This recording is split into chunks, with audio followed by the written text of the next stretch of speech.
All right, welcome back. Today we are going to focus on engaging with self and others and the foundations of restorative that fall under that. And so you have resources in your Moodle page, and we're going to spend some time here just reviewing, and hopefully this is a review and we provide some new viewpoints into how you can understand some of those foundational concepts. So again, my name is Nikki Chamblee. I'm your facilitator for this course. So I want to start out looking at the fundamental hypothesis. And so the fundamental hypothesis is that human beings happier, more cooperative, more productive. And when does that occur? It occurs when we do things with them as opposed to them or for them. And especially when we are in positions of authority, and not positions of authority in terms of we are their supervisors, but positions of authority and we have that influence in that space and time. And so really thinking about what does that mean?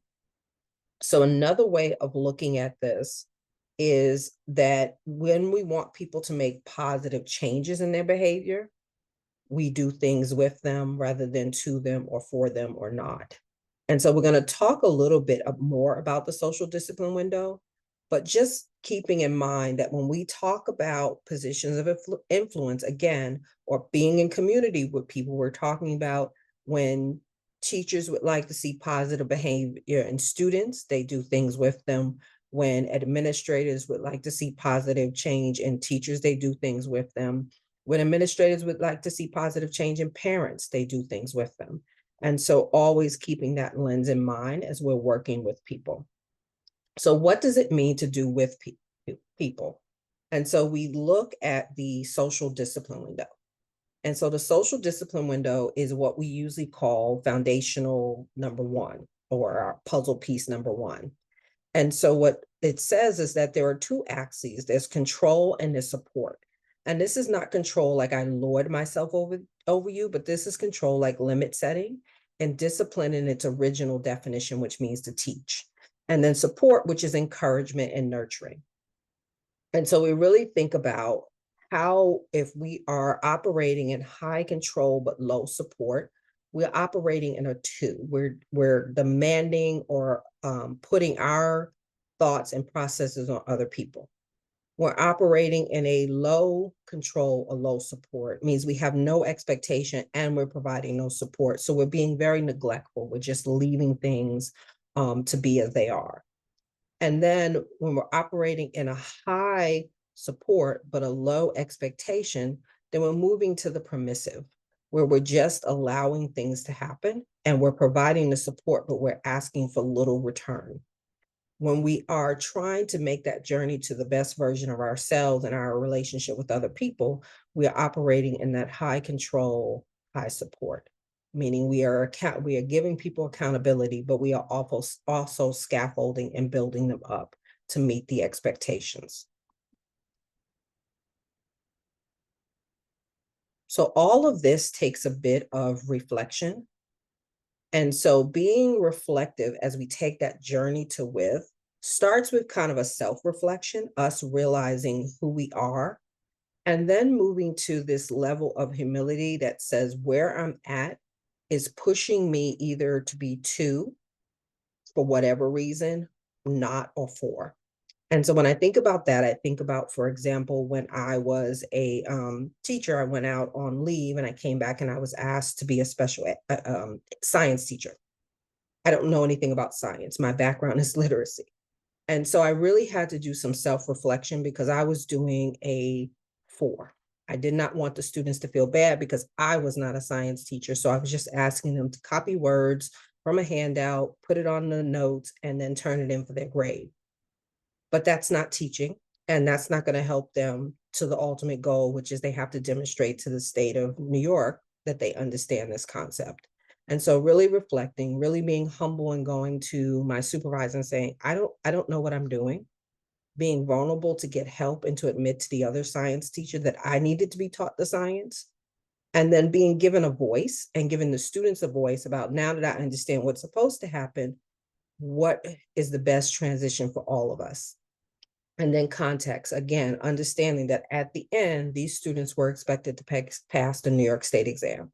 And so I could not operate in the for or the not box. I really needed to find a way to have high accountability, high support for myself, and high accountability, high support for those who supervise me, and high accountability, high support for my students. So when we overlay this in looking at organizational change, which is ultimately where we all would like to work at, we'd like to work at a restorative place, a place that gives us accountability, but also support. We look at what does it mean to have high accountability and low support as an organizational shift. And that means that it's very top down. And then when we look at low accountability, low support, it's very cosmetic. So we have meetings to talk about the problem, but we never move to any kind of solutions. And then when we talk about high support, low accountability, what you will see is the bringing in of consultants who bring in a plan and tell us the best practices, but don't support us in growing in our own best practices.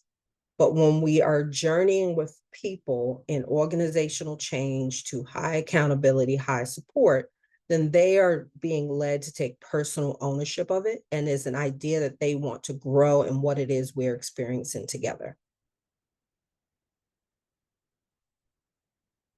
So one of the foundational kind of research in the field is Anne Gregory's research, The Start and Stumbles of Restorative Justice.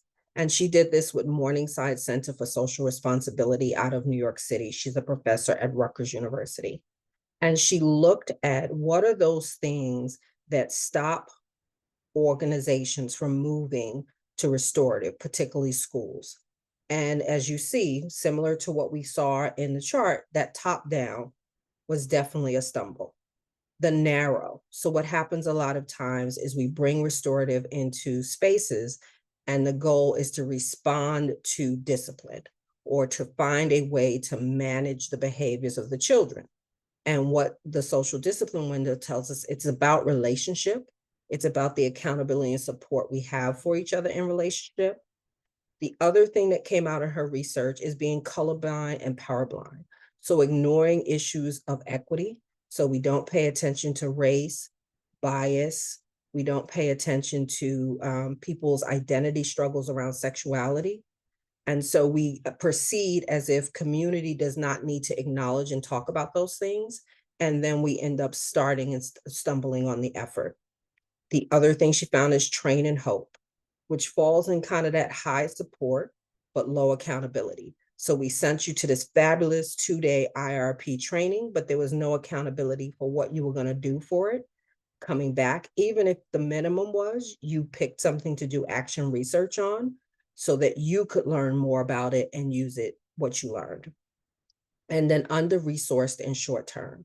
And so we know most things in organizational change are 3 to 5 years for full implementation, but often we don't think about what is the funding we will need to continue after the restorative coordinator is gone or after the grant is up for the teacher on special assignment or any of those things.